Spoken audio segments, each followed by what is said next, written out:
Broeders en susters, ons lees uit die woord van die Here uit Romeine hoofstuk 8.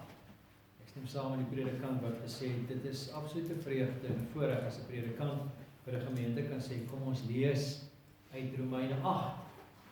Dit is een van hierdie gedeeltes in die woord van die Here wat uitstaan as 'n anker. Ek het geluister na 'n opname van die predikant en ek het aanvanklik gedink dis 'n boodskap. En toe is dit Romeine 8 wat hierdie predikant opsê, wat hy uit sy hoof geleer het. En ek gedink, dis die moeite werd, om hierdie gedeelte mee moeite te doen. Ons gaan die volgende 3 Sondae DV gaan ons bietjie stil staan by Romeine 8. Ons gaan vandag na die eerste 11 verse kyk. En dan is daar 'n pragtige gedeelte van vers 18 af, hoe die Here ons sy kinders maak, hoe ons verlos, en dan natuurlik die lied van vers 31 tot 39.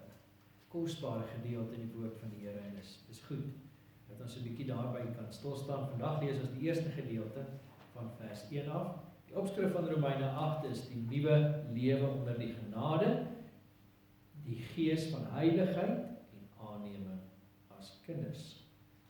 Ons prediking, die tema vandag is ook om te leef by die krag van die Heilige Gees, ons roeping en ons vreugde. Kom ons lees van vers 1, daarna gaan ons saam bid. Daar is dan nou geen veroordeling vir die wat in Christus Jesus is nie. Vir die wat nie na die vlees wandel nie, maar na die Gees. Want die wet van die Gees van die lewe in Christus Jesus het my vrygemaak van die wet van die sonde en die dood. Want God het wat vir die wet onmoontlik was, omdat dit kragteloos was deur die vlees, deur sy eie seun in die gelykheid van die sondige vlees te stuur, en dit terwille van die sonde veroordeel in die vlees, sodat die reg van die wet vervul kon word in ons wat nie na die vlees wandel nie, maar na die Gees.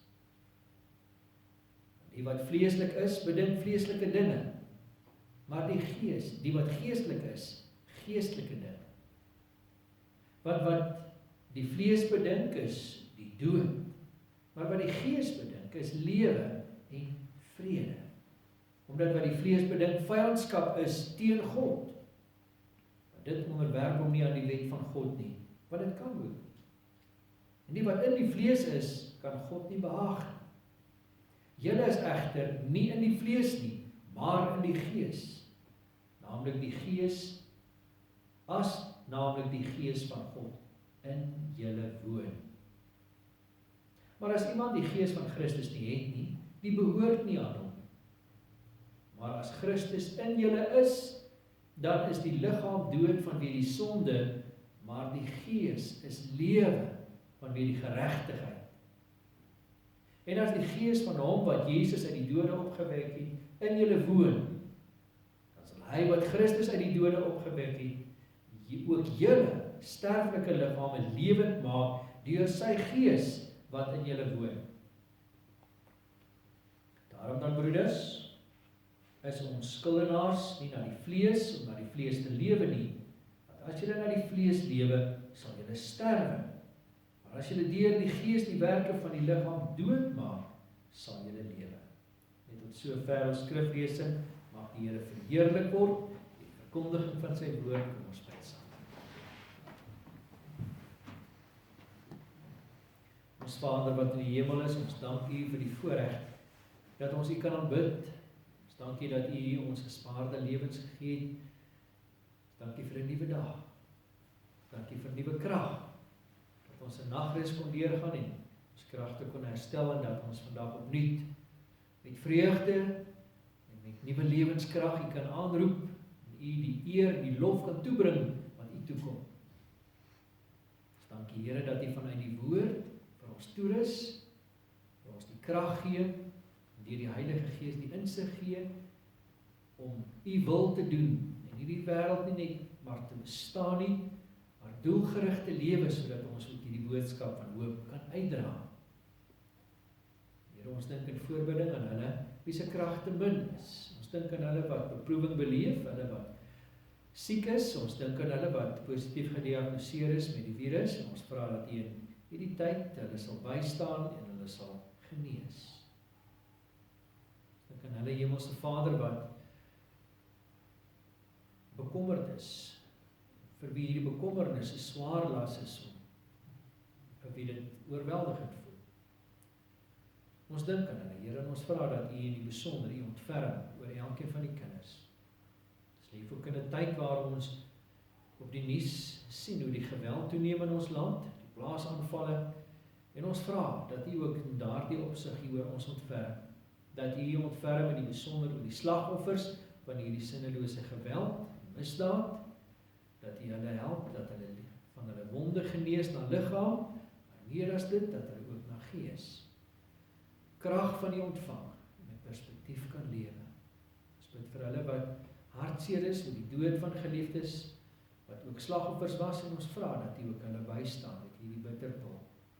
En ons bid, Here Jesus, dat U vanuit die woord en die krag van die Heilige Gees hulle ondersteun. Ons vra dat U in U mag en almag die werk van die bose sal stuit, en dat U 'n einde sal bring aan dit wat ons in ons land sien gebeur. Dat ons die voorspoed weer kan sien en dat ons onder die genade kan gedei, dat ons met vreugde kan lewe, omdat ons die seën ervaar. Hemelse Vader, en dan is ons gebed dat U deur die Heilige Gees hierdie woorde van Romeine 8 in ons harte skryf. En help ons om dit in te drink en ons eie te maak en deel van ons manier van dink en praat en optree, en dat ons vanuit hierdie beginsel sal lewe. Dit vra ons in die naam van Jesus. Amen.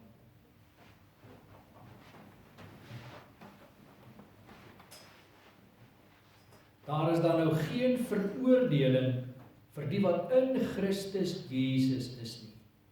Vir die wat nie na die vlees wandel nie, maar na die Gees.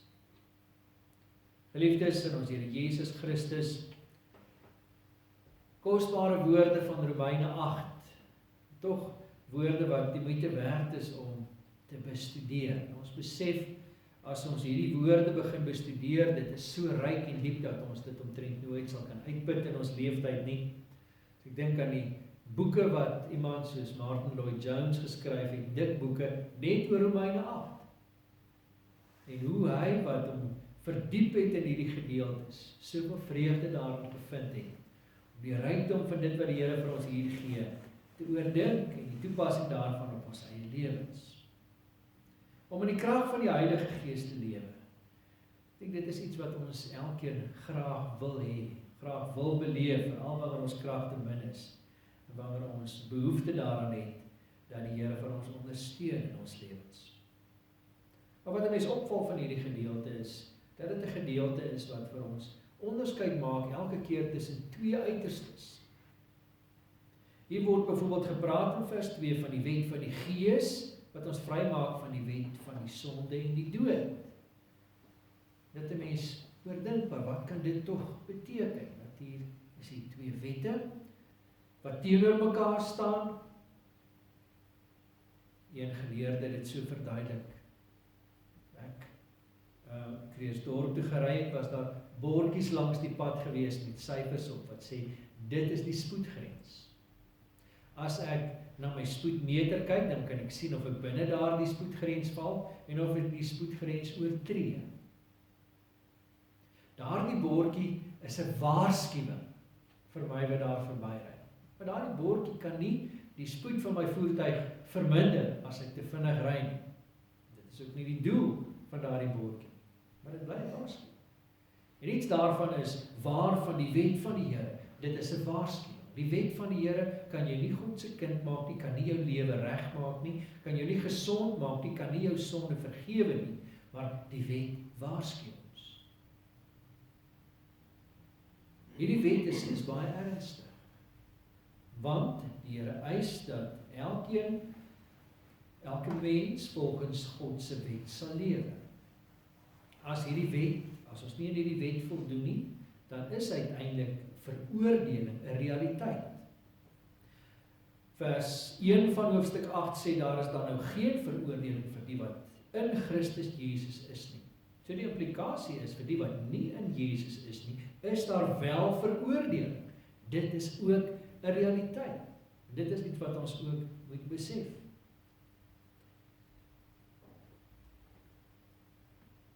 God stel dit ook hier in vers 3. Hy sê, want God het, wat vir die wet onmoontlik was, omdat dit kragteloos was deur die vlees, deur sy eie seun in gelykheid van hierdie sondige vlees te stuur, terwille van die sonde veroordeel in die vlees. Die wet van die Here is nie daar om ons te verlos nie. Baie mense het in die verlede al so gedink, as ek net hierdie klompie goed nakom, dan is ek verlos. En nou sê die Here deur sy apostel Paulus, nee, die wet is kragteloos om jou te verlos. Die wet is die waarskuwing langs die pad, wat vir jou sê oppas, maar dit is nie die ding wat vir jou in 'n ander, 'n nuwe geboorte skenk, 'n nuwe mens maak, jou verhouding met God herstel, sodat jy 'n kind van die Here is nie. Dit kan die wet nie doen nie.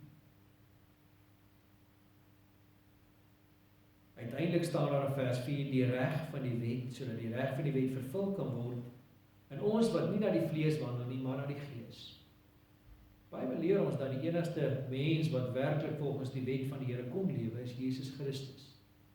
En die oomblik as ek in 'n verhouding met Jesus Christus staan, dan word sy geregtigheid oorgedra aan my. Een geleerde het dit so gestel. Hy sê in hierdie gedeeltes wat ons lees in Romeine hoofstuk 7 en 8, word daar vir ons beskryf hoe daar kettinge is wat ons vasbind. In hierdie tyd wat ons so toegesluit is en grendelstaat beleef en nie kan maak en kom soos wat ons gewoond is om te doen nie, beleef ons iets van hierdie gebondenheid. Iets wat mense versigtig maak. 3 dinge wat beskryf word in hierdie gedeelte is die eerste ketting wat ons bind is vrees. Mense het 'n vrees vir hierdie veroordeling. Sonder Christus moet ons vrees en het ons rede om te vrees vir die hel en die verdoemenis wat voorlê vir elkeen wat God nie ken, vir elkeen wat buite God se wil lewe. Hierdie vrees kan 'n mens lam lê. Die tweede ding wat werk in 'n mens se lewe, wanneer jy besef, jy kyk na die bordjie en jy kyk na jou lewe, is skuldgevoelens. Dat 'n mens skuldig voel, omdat jy God se eer aantas. En 'n mens sien dit selfs by mense soos die jongman wat wegdraai van die Here Jesus, wanneer die Here Jesus vir hom sê, dat hy sy goed alles moet gaan verkoop. Hy voel skuldig en dit pla hom, maar daar gebeur nie regtig iets verder nie. Dieselfde met Judas Iskariot, hy groot spyt gehad, dat hy die Here Jesus verraai het, maar daar was nie bekering en inkeer in sy verhouding met God is nie herstel nie. Skuldgevoelens kan vernietigend wees. Maar skuldgevoelens het ook 'n doel. Een geleerde beskryf dit so pragtig. Hy sê soms is daar op 'n pad, as jy ry in jou voertuig, op die geelstreep, is dit so gemaak dat daar sulke gaapentjies is, as jou wiel daarin raak, dan begin die kar so krrr maak, en dan weet jy, nou ry ek van die pad af. En nou sê die geleerde, maar dit is iets van hoe jou gewete werk. As jy van die pad af dwaal en jou gewete begin jou pla, dan is dit so jou waarskuwing wat sê, maar kom weer terug op die pad. Dawid het dit ervaar en ons lees in Psalm 51, hoe sy gewete hom gery het oor sy sonde met Batseba, wat tussen hom en die Here gestaan het. So, skuldgevoelens het 'n plek in klein hoeveelheid. Maar die oomblik is dat jou lewe oorheers. As jy jou sonde bely en die Here maak die belofte dat jou verhouding met hom herstel, jy bly vashou in hierdie skuldgevoelens, dan is dit nie goed. So skuldgevoelens kan ook 'n negatiewe impak in 'n mens se lewe hê. En dit kan 'n mens se lewe oorheers. Dit kan 'n ketting wees wat jou bind. En die derde ding wat 'n mens kan bind, behalwe die vrees wat jy kan hê, die skuldgevoelens het, is skande. Dat jy skaam is oor jou lewe, oor jy nie jou doel bereik om God te verheerlik nie. En iets van die heerlikheid wat die Here aan sy kinders gee, om hom van harte te dien en met vreugde en vertrou op God te lewe, daarvan word jy beroof wanneer jy in skande lewe. Hierdie dinge wat soos kettings is, wat iemand vasbind, daarvan word jy bevry die oomblik, sê vers 1, as jy in Christus Jesus is, dan is daar nie meer hierdie veroordeling nie. Dan word die vrees weggeneem. Is is dit die liefde van God wat jou vul, Romeine 5, by die 3de vers wat dit beskryf, wat God in jou hart uitstort. Dan beskryf hierdie gedeelte vers 7, is dit Christus wat sy geregtigheid vir jou toereken. Jy is nie meer 'n slaaf van die sonde, vers 15 van Romeine 8 nie, maar jy is nou in diens van Christus. Christus se geregtigheid word jou geregtigheid. Vrede met God. En daarom sê vers 6, maar wat die Gees bedink is lewe en vrede. Dit is deel van 'n kind van die Here se lewe. Skuldgevoelens moet plek maak vir vrede. En dan dieselfde uiteindelik gebeur, wanneer die Here jou sy kind maak, dat die skande van dit wat sonde veroorsaak in mense se lewens, kan plek maak vir die heerlikheid van die wete dat God jou sy kind maak. Jou hele lewe is verander. Hy sê daar is 2 maniere van hoe jy die lewe sien.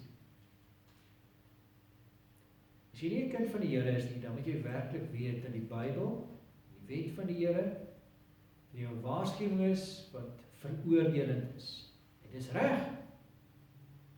Wanneer 'n kind van die Here na die wet kyk, dan deur die wet van die Gees, wat beskryf word in vers 2, dan is die wet nie meer 'n kwessie van ek voel skuldig en skaam nie, want ek het vir die Here gevra om my sonde te vergewe.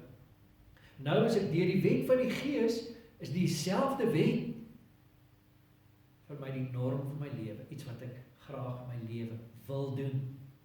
Dan word die wet vir my, ek vra die vraag, maar hoe kan ek vir die Here dankie sê? Hoe kan ek vir die Here wys dat ek hom lief het? En dieselfde wet sê, dis hoe jy vir God lief het. Nou sien ek hierdie kant van die gebod raak. Nie meer ek is bang dat ek iemand sal doodmaak deur my woorde en gesindhede nie, maar dat ek lewe kan beskerm, lewe kan bevorder. Nie meer dat ek bang is, ek maak myself skuldig aan diefstal, of watter wyse ook al nie, wanneer ek mense te nakom en dit wat God aan my toevertrou, nie goed bestuur nie. Maar nou, hoe kan ek God dien met dit wat hy aan my toevertrou? Hoe kan ek hom verheerlik? Wet van die Gees maak vry. Maak dit vir ons moontlik dat ons met vreugde die Here kan lewe. Iemand beskryf 'n T-hemp van 'n man waarop daar staan. As jy weet wat in my gedagtes aangaan, sê hy nie glimlag. En hy sê, hierdie hemp wat die man gehad het, is dalk meer profeties as hy gedink het. Want iets van die waarheid kom na vore in elke mens se lewe. God weet wat in elke mens se gedagtes aangaan. Maar sonder die Here is ons gedagtes, is dit 'n rioolplaas van gemors, wat ons van God af wegtrek, wat verseker dat ons op pad is na die ewige verdoemenis. Ons kan maklik dink dat die verdoemenis om hel toe te gaan, veroordeel te word, staan reg, lynreg teenoor die verlossing en die pad na die hemel. Dit was my treffend, hierdie beeld wat 'n teoloog gebruik het, wat gesê, nee, dit staan nie teenoor mekaar. Dit is soos 'n salarischeck en 'n geskenk. Hy sê, 'n salarischeck staan daar opgeskrywe. Dit is die werk wat jy gedoen het, en dit is wat jy verdien, dis jou aftrekkings, en dit is wat jy uitkry. Jy weet. Jy hoef nie daar te stry of te wonder nie, maar wat gaan hier aan? Jy weet, ek het soveel gewerk en dis wat ek kry. Dis wat ek verdien. Daar is nie 'n dispuut van, mag ek nou regtig soveel kry? Ek dink nie ek verdien soveel nie. Niemand gaan daaroor stry. 'n Geskenk is iets anders. Geskenk is iets wat jy nie verdien nie, wat jy kry, wat jy ontvang. En nou sê die geleerde, dit is hoe dit werk met 'n mens wat onder die sonde gebore word en onder die wet na Adam en Eva. Die check wat jy kry aan die einde van jou lewe is wat jy verdien. Elkeen van ons verdien om hel toe te gaan. Hy sê, vandag is baie mense verbaas. Hoe kan God toelaat dat daar mense is wat hel toe gaan? Hy sê, dis die verkeerde vraag. Hy sê, elkeen verdien om hel toe te gaan. Die vraag is eintlik, hoe kan God toelaat, hy wat 'n regverdige regter is, dat enige sondaar in die hemel? Dis eintlik groot vraag. Ek weet, ek verdien nie die hemel nie, en ek kan dit nooit verdien nie. En dis waar ons moet uitkom, by 'n besef van totale afhanklikheid van God. Ons het iets daarvan beleef met die evangelisasie projek, waar ons van huis tot huis gegaan het en die evangelie met mense gedeel het. En ek besef, mense se grootste probleem is nie die verdoemenis en veroordeling van sonde nie. Is dat mense dink, ek het goed genoeg gedoen om die hemel te verdien. Dis gevaarlik, dis uiters gevaarlik, dat mense so dink. Ek kan uiteindelik voor die regter staan, voor God staan en sê, Here, as ek nou kyk na al die ander ouens om my bure, en wie ook al oor my pad gekom het, hulle is baie slegter as ek. Vergelyk met hulle het ek daarom redelik goed gedoen. Dis nie waarom God ons toets nie. Hy toets ons aan sy wet. Nie aan ander mense. En as ek daardie vergelyking begin maak, dan besef ek sal nooit voor God kan staan en kan sê, Here, ek dink ek het goed genoeg gedoen nie. Geen mens het goed genoeg gedoen om die hemel te verdien. Jy kan nie. As mense die boodskap bring, maar jy moet maar net harder probeer.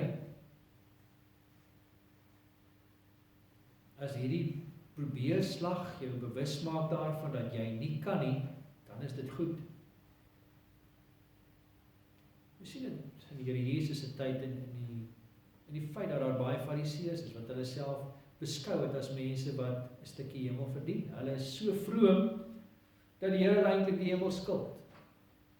En die Here Jesus is baie aggressief daaroor as 'n verkeerde gesindheid in die lewe. Dit was mense aangrypend dat die Here in daardie tyd met mense te doen gekry het, soos tollenaars, wat gehaat was deur almal, prostituie, bedelaars. Die Here gewys, hulle weet. Hulle is baie nader aan die koninkryk van God as hierdie fariseërs. Hoekom? Want hulle weet hoe hulle God nodig het, hoe ver hulle van die Here is. Hulle weet hoe groot hulle sonde is. Hulle is pynlik bewus daarvan. Die gevaar is as jy dink, ek is veilig, want ek doen genoeg. Die Here maak ons in hierdie gedeelte opnuut bewus daarvan, hy is die een wat ons verlos. Sulke mooi beelde wat ek raak gesien het, wat mense gebruik. Byvoorbeeld, mense kan maklik dink, ek kan 'n aandeel hê in hierdie verlossingsproses. Ek moet myself net my lewe redelik reg hou, dan sal ek gelukkiger en gelukkiger word tot ek uiteindelik 'n kind van die Here word. Dis nie hoe dit werk nie. Die oomblik as jy besef dat jy baie ver van die Here af is en dat jy hom nodig het, dan uiteindelik sien 'n mens hoe die Here hom oor jou ontferm. As jy besig is om dood te gaan in 'n hartaanval, kan jy nie jouself hartmassering doen en jouself verlos. Maar mense dink hulle kan dit doen. Ek kan goed genoeg doen om myself in die hemel te kry. Jy het van buite hulp nodig.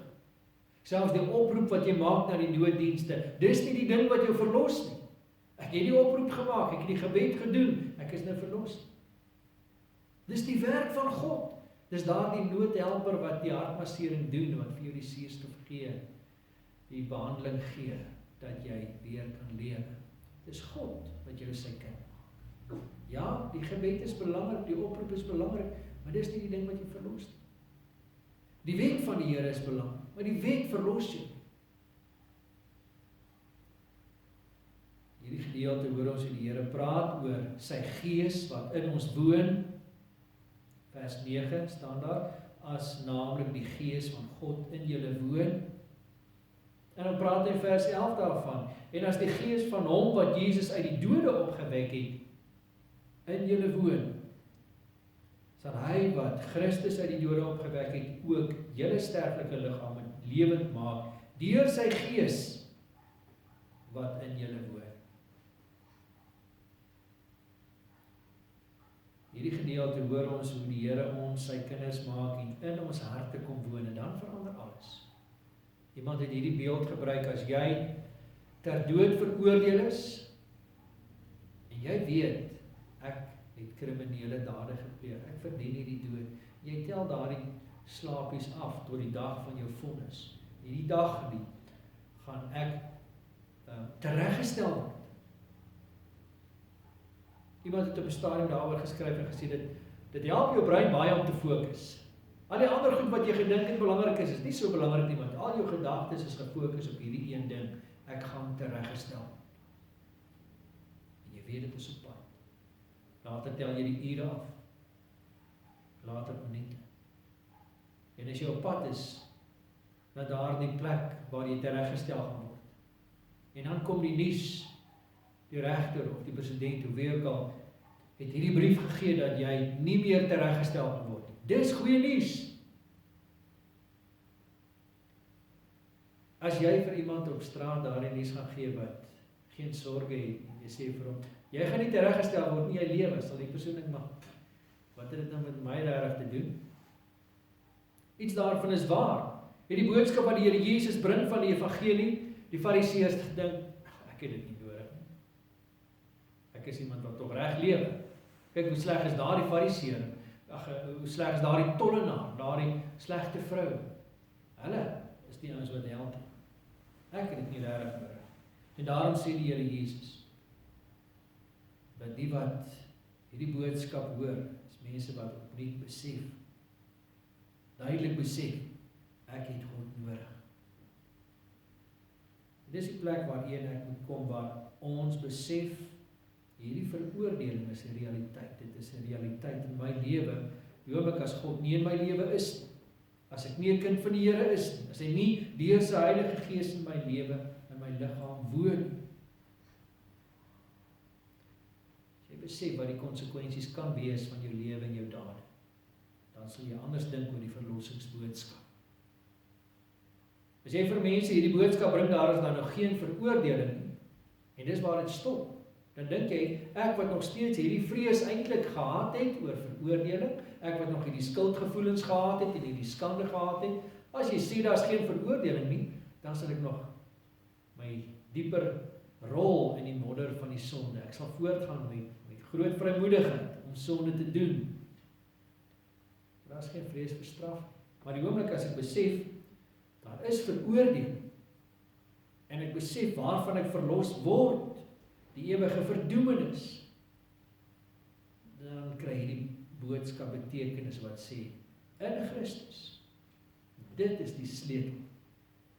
In Christus is daar nog geen veroordeling vir my nie. Dan is ek een wat vrygestel is, vrygespreek is, om vir God te lewe. Een wat vers 13 sê, wat, as julle na die vlees lewe, sal julle sterwe, maar as julle deur die Gees die werke van die liggaam doodmaak, sal julle lewe, wat nou die begeerte het, om die werke van die liggaam dood te maak, om voluit vir God te lewe. Wat sê dit vir ons? Die gedeelte sê daar is net twee mense op die lewe, in hierdie lewe. Daar is mense wat die Gees van God het, en dit verander hulle hele lewe. En daar is mense wat nie die Gees van God het nie. Hulle is vasgevang deur hierdie kettinge van vrees, van skuld, gevoelens, van skande. Die oomblik as die Here jou sy kind maak, onverdiend deur genade, hierdie geskenk gee van die ewige lewe, dan verander alles. Verander jou gesindheid, jou optrede, jou siening van die wet, alles. Dan is jy iemand wat vry is om vir God te lewe. Nie omdat jy iemand is wat iets verdien nie, maar omdat jy iemand is wat besef hoe afhanklik jy van God is. Dan is dit vir jou lekker om die Here te dien, jou begeerte om die Here te verheerlik. Vandag na hierdie boodskap luister en jy besef jy is op die rand. Ek is nie seker of ek 'n kind van die Here is nie. Weet dan dat dit die Here is wat jou kan verlos. Bid tot hom wat jou die ewige verderf kan werp as jy voortgaan op jou pad sonder God. Weet ook dat as die Here deur sy Heilige Gees in jou hart woon, dan weet jy dat Jesus God is, jou saligmaker en verlosser is, dan het jy begeerd om vir God te lewe. Ook dit is nie jou prestasie, ook dit is iets wat God doen, sodat jy iemand kan wees wat dink soos 'n gelowige.